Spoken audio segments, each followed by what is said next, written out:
Hello and welcome to Journal. I'm Steve Kendall. It's a phone number we hope we never have to use, but when we need to, it's good to know that on the other end there are highly trained people who can help us in the worst of times we're dealing with. Joining us are representatives from the 911 district in Lucas County, the Regional Council of Governments, Stacey Mitchell, the Executive Director, and two of the emergency telecommunicators, the people that answer your calls when you dial 911, Kristen Picking and Joseph Stahl. So thank you all for being here today to talk about this system, because as I said, it's a phone number we hope we never have to touch, hit our cell phone and say call 911. But when we do, it's reassuring to know there are people like you who are there to make sure that everything gets taken care of correctly. When we talk about Lucas County 911 Regional Council of Governments, Stacey, kind of lay out what that means, because when people hear Regional Council of Governments, they're probably like, what does that mean? What is that? What does that stand for? So the Regional Council of Governments, we cover all of Lucas County. So I'll go back prior to 2021, there were 6 public safety answering points in Lucas County. So public safety answering point is a 911 center. So there were 6 of those prior to 2021. And then backing up a few years prior to that, in 2018, some of the stakeholders in the 911 system in Lucas County asked for a feasibility study to have a merged and consolidated 911 center. And so that was done and published in 2019.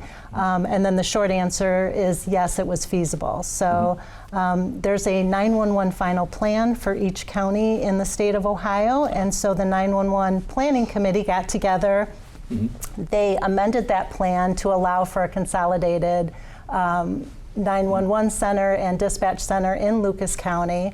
And so a board of directors, they were appointed, and bylaws were created, and the organization was established in 2020, and then in 2021 we started to consolidate all services into one center. Yeah.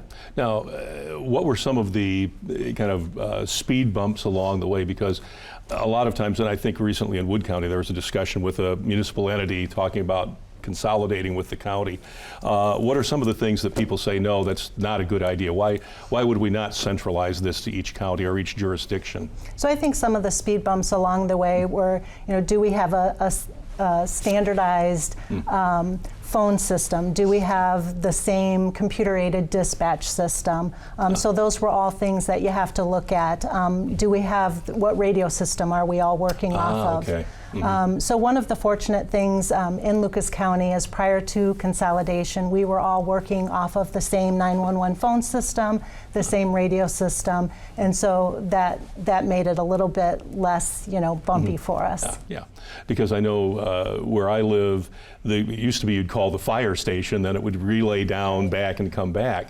Now it goes to a central system in downtown Toledo, the 911 building, right. And then it gets distributed accordingly. Now, I noticed that both of you, Kristen and Joseph, one of you is listed as a law enforcement specialist, the other as a fire service specialist, because when I toured the building a few weeks ago, there are sections that are designated for LEO, law enforcement, and then fire services. So talk a little bit how that works when you get a call in your specialty. How does that get to you? It doesn't come directly to you. Right. It goes through a system, and then it goes to you as a specialist. Yep. So when someone calls 911, it comes into our center. There's separate roles. We have call takers who only take calls. And then we have telecommunicators such as Joe and I that can take calls and dispatch. So it's 2 separate roles, dispatching and call taking. One day I might be assigned to call take, and that means I strictly take 911 calls. When that call gets entered in the system, it goes to the proper dispatch channel. So we have, there's 4 different channels that it can go to. There's the Toledo channels, which is divided into 2 sections of the city. And then there's the Northwest channel in the subs and the Southeast channel, which has the different agencies on each channel. Right. So it goes to the correct dispatcher, and then we would dispatch, I would dispatch the correct police agency or crews to that call. Yeah, and the same thing in your case, Joe? And the same thing for fire or medical. And we might have police going as well, as some of our suburbs require that the police go on certain medical calls. So we'll get a separate, what we call a screen that opens up at our station, tells us if there's a fire, there's someone having chest pain, and we send the right apparatus to help them out. at the same time that we're dispatching them, the call taker is transferring that call to our EMD specialist, emergency medical dispatchers, who are highly trained and certified to take those calls and triage them. And so if they have to give them instructions over the phone before help gets there, they're doing that. So it's nice to be able to work right alongside of them so that we can hear if that call is getting worse. And we need to send more people. More response. A quick question. So obviously, in all of Lucas County, as there would be in any large jurisdiction, there are probably streets that have this. Obviously, the streets have, say, Monroe, Elm, name a street. So if I call in and I'm calling from 55555 Monroe Street, how do you know whether that's in Sylvania, Toledo, Maumee, Providence Township, Springfield Township? How does that? Because obviously there could be duplicate addresses. Right. But they're tied to a specific area. So how does that separate before it gets to you? The first piece of information we need is your location. Okay. So we'll get that address, we'll put it in the computer, we verify it with you, and then if it's different, if it's the same street in different jurisdictions or address, it will pop up with each choice, like Toledo, Maumee, Sylvania. So we'd have to verify, are you in Toledo, are you in Maumee? And we'd select that choice, and then it would send it to the appropriate dispatcher for dispatch. Yeah. But we verify it multiple times in a call. And we also have this technology, it's called Rapid SOS. So a lot of cell phones will go into that system, and we can look at the map and then see, oh, this person's in Sylvania. They're not in Toledo on Monroe Street, or another jurisdiction, and so we can just verify that way so that we can take any sort of error out of the equation, because you want to get there as fast as you can. Sure. Yeah. As we know. Yeah. And you mentioned cell phones. So how does that interact with the system? Because we know you're pinging towers. Can the system kind of like draw that down to the level of detail, obviously, that you need to do what you need to do? Yeah, we get the latitude and longitude of a cell phone, so if the caller's not able to give us a location, or they're not sure where they're at, we can use that, put in the coordinates into our computer, and that will pop up with a location for them. Okay, good. But Steve, sometimes people assume that we have their exact location, and just like with any other technology, there is a chance that that's not accurate. So we always verify that information with the caller. So again, the first thing we're going to ask is, what is your location? And we're verifying the technology that's coming in. Also on cell phones, sometimes it can hit off of the wrong tower and be misrouted. And so we want to make sure that that didn't occur. Okay. Well, we come back and we talk more about handling calls, because, as I said, when I walked through the building that day and was listening, it's like the level of intensity, the level of detail, the focus that has to be there is simply amazing. And you're dealing with people who are under a lot of stress, who aren't on the top of their game because there's an incident going on. So, as you just mentioned, them trying to know where they are exactly is the last thing on their mind at that point. So we can talk more about that in a moment. Back in just a moment with representatives from Lucas County 911 Regional Council of Governments, the 911 dispatching system in Lucas County, in a moment here on The Journal. Thanks for staying with us on The Journal. Our guests are Stacey Mitchell, Kristen Picking, and Joseph Stahl from Lucas County 911. Joseph, we were talking as we left that last segment about the fact that people call in, they're in an incredibly stressful situation. They think they're giving you complete, clear, concise information about it. Step us through that process. I call in and I'm going, I need help, I need help. Oh my, she's not breathing. What do you do as you're picking up that call and you're getting that? What's the process you use to sort all of that out so then as efficiently so you can get the right services to them as quickly as possible? Well, I mean, the minute that call comes in, we get a ding in our ear telling us we have a new call, and we have it recorded on our system, you know, for our voice, 911, where is your emergency? We want to get that address out from them as quickly as possible. From the moment we're doing that, we're also checking our screens to see, do we have a location for them? You know, is this coming in as a hard line from their house? Is it a cell phone? Is it a cell phone that we can even find the coordinates? And so we're doing our best to see where is that call coming from, while also trying to get it from that person. So we have a whole list of questions that we're going to go through then with them, you know, but once we get that address, we can get help sent to them. And that's the biggest factor, is we can get help as long as we know where to send them. Yeah. Now, obviously you're reading this stuff back to people, asking them to confirm. Do you ever have a situation where they've given you information and it turns out they're giving you incorrect information, yet they're saying, yes, yes, yes, that's correct, and you know maybe it isn't, and you keep trying to drill them down to the exact location. How do you make that happen? Absolutely. I mean, we'll see. I had an example yesterday. I was working in fire dispatch where the firefighters got to a medical scene to help somebody up who wasn't breathing well. We get to an address, nobody's coming there to the door. Oh. The crew finds them at another house.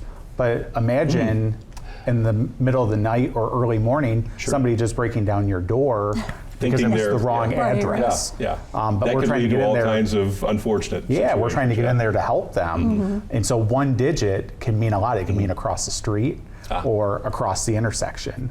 So getting that address right is critical to what we do. Yeah. And Steve, when you say, if someone calls and they give us the wrong location, but we can see with our technology and our screens where they're actually calling from. Where they're calling from. So we'll ask them. We'll say, we are showing that you're calling from this location, and sometimes people have moved, or they're at a neighbor's house, or there's a lot of different reasons, and so then that will remind them, yes, you're right, that's where I'm at. And there are times where our information is incorrect and we need to do an update. And so we always, again, verify that location with the caller. If they're out driving, sometimes people don't know what interstate they're on. They don't know if they're going north or south. Right. And there's, along with the address, if they're insisting that their address, but we're showing they're at something different, we'll put the call in for where they're saying, but we'll know in the call for the responding crews, hey, this is where I'm showing they're at, this is where they're saying they're at. So they can kind of, we can try callbacks too to verify, and there's a couple other ways that we could try to look up phone numbers. One of our commands we can use is to run their phone number, and it will, if they've ever called 911, it will show us, if we entered a call, what address they gave at that time. So we can look those calls up and kind of say, okay, this is where they've called from before. Let's double check again.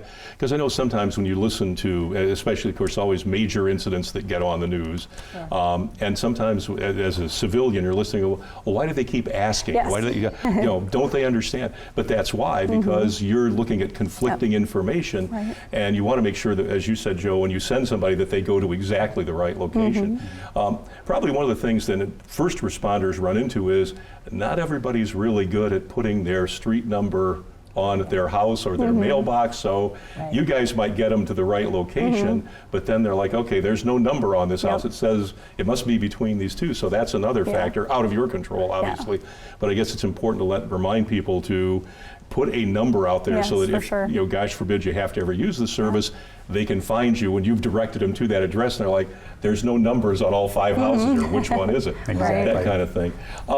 When you, and both of you have levels of experience, I think, Joe, you've been at it for what, 3 years, I think you were telling me? Yes, I started I was the first class after the consolidation happened, so I got to see it from the start. You've gone through that part of it, and I think you were saying you've been 20 plus years. 22.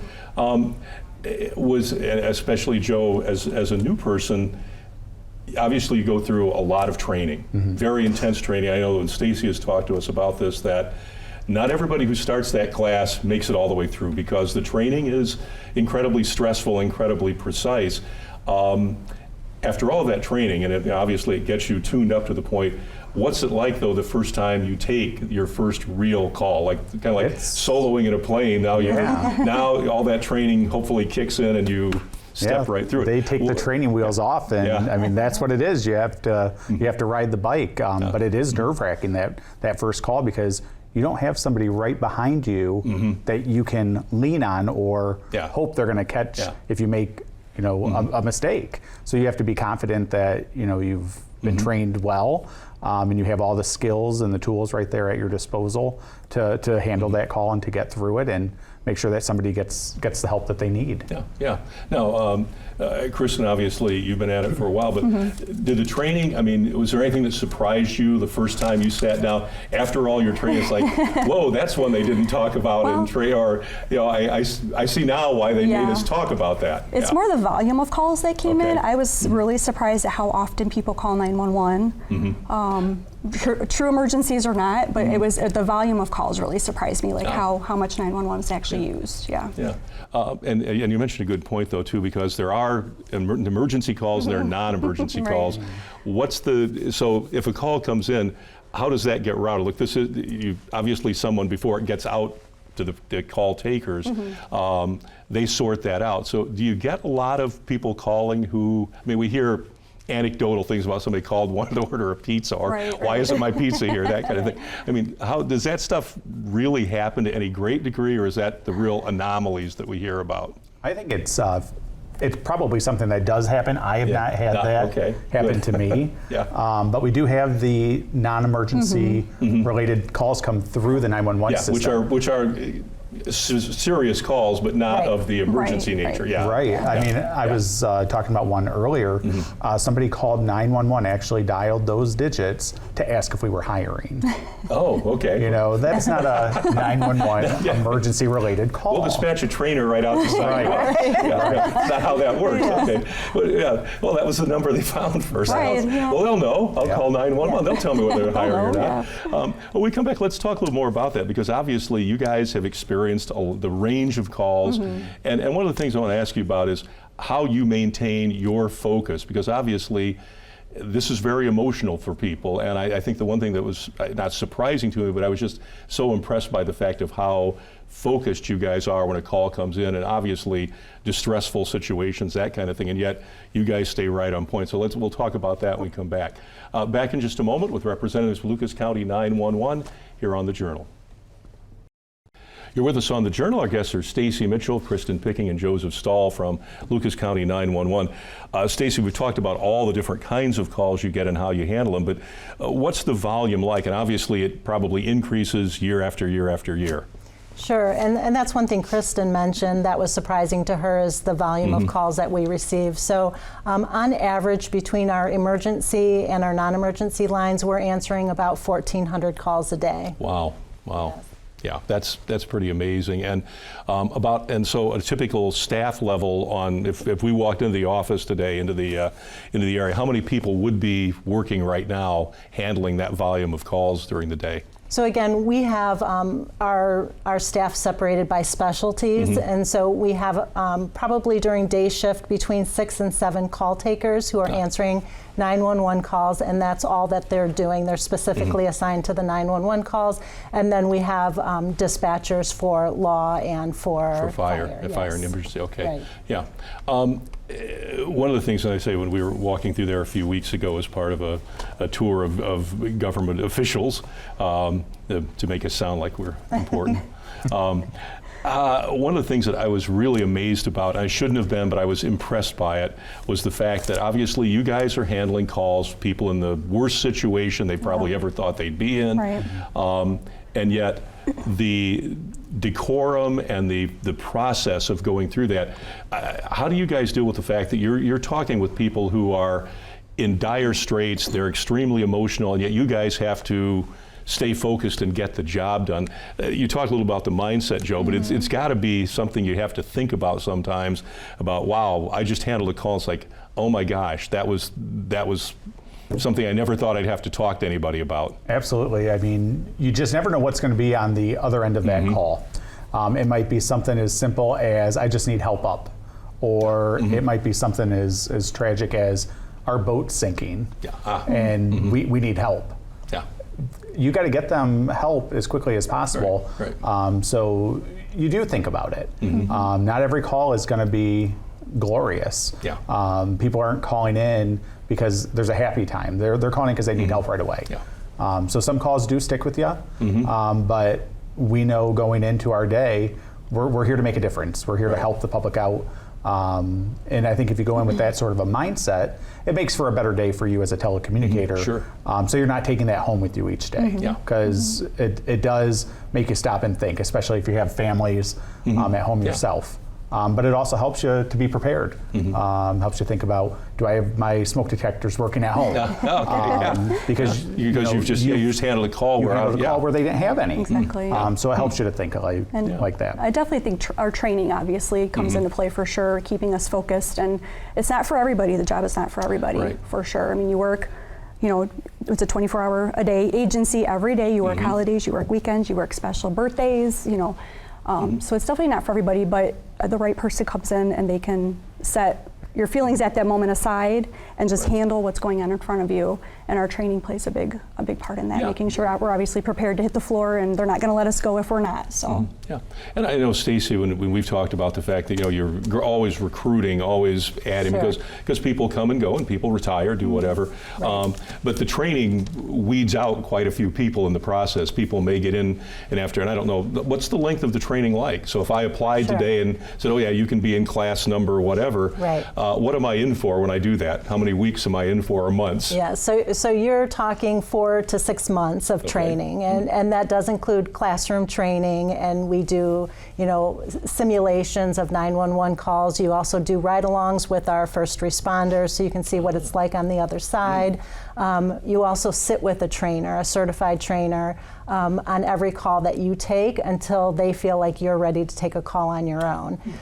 So it is all in-house, but again, it's 4 to 6 months for each position that you are qualified in. So as they mentioned, they are both qualified to be a call taker and a dispatcher, and that's 2 separate training programs that they go through to get those certificates. Yeah, and what's your typical turnover in a year? Because obviously some people find this to their liking, other people probably go, you know, this isn't for me. I mean, what kind of reasons they give you and say, you know what, I thought this was a good idea, I think I'm good at it, but I'm just not comfortable with it. What kind of reasons do you get?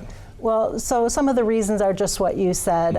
They thought that they could handle it and they can't. I think the thing that stands out, or the one, I guess, reason that stands out to me is that they didn't realize that it is 24/7. They see it on paper. We talk about it in the interview. They say, yes, shift work will work for me until it's Christmas morning and you're working. Or we do have some overtime, and some of that overtime is not voluntary. So you may have to be forced to work some hours and that you weren't planning for. And so that's an important part of what we do. Kind of quality of life kind of balance sort of things balancing that people work think. Life. Yeah, okay, because obviously it's as you said, it's a 24/7 service, which means there have to be people there on days when most of us don't have to be someplace. And probably those times can be the most difficult because the holidays tend to bring out the best and sometimes not the best in people, and things happen. People are out on the roads a lot more. They're doing things that, you know, they're trying to put the Christmas tree lights up or take them down, and they suddenly find out that they aren't as good on a ladder as they thought they were, that kind of thing. And suddenly what was a nice holiday becomes an emergency call to you guys, and and that sort of thing. When you guys first stepped into this, I mean, obviously, 20-some years ago, has it changed dramatically from the day, I mean, the types of calls or the way people, when they call you, do they sound different than they did 20 years ago? I started on afternoons. Okay. So that's probably one of our busiest shifts. Then I went to night shift, and I was there for probably 16 years. And now I'm on day shift. So the night shift calls are definitely different than the day shift calls. More people are intoxicated at night, fighting. Yeah, things come to a head at that point. Yeah. Day shift is more like medical calls. People just waking up, my chest hurts, I don't feel good. So it's definitely a different types of calls per shift, I feel like. Okay. But yeah, night shift is probably the craziest. The one where you hear Yeah. And what about you, Joe? Anything that sticks out differently about what it was from day one to where you are right now? It was intimidating at first because it's a lot to do this. Sure. And there's a lot of trust put in you as an individual there. But I enjoy it because I know that I'm getting people help. And at the end of the day, that's what it comes down to for us. So it has gotten easier, but once you get through that training, we have highly qualified people there. They're passing on the knowledge to another generation who can then pass on that knowledge. So it goes full circle. Yeah. Now, Stacey, we've got like about a minute. So if someone would be interested, because obviously you're always recruiting Sure. because you're adding staff and people are coming and going. Briefly in a minute, how do people find out and how do they apply when a class opens up? Because you're doing these on a regular basis, but it isn't like something you walk in and we train you today and Right. you have a group training. It isn't like you individually train everybody as they walk in the door. So Correct, yeah. how would that work today if a class opens up? What takes place then? Yeah, so we actually will be hiring within the next few months. We're looking at starting a class maybe in April. And so like you said, we tend to hire a group of people at one time, and then we have, again, the classroom setting.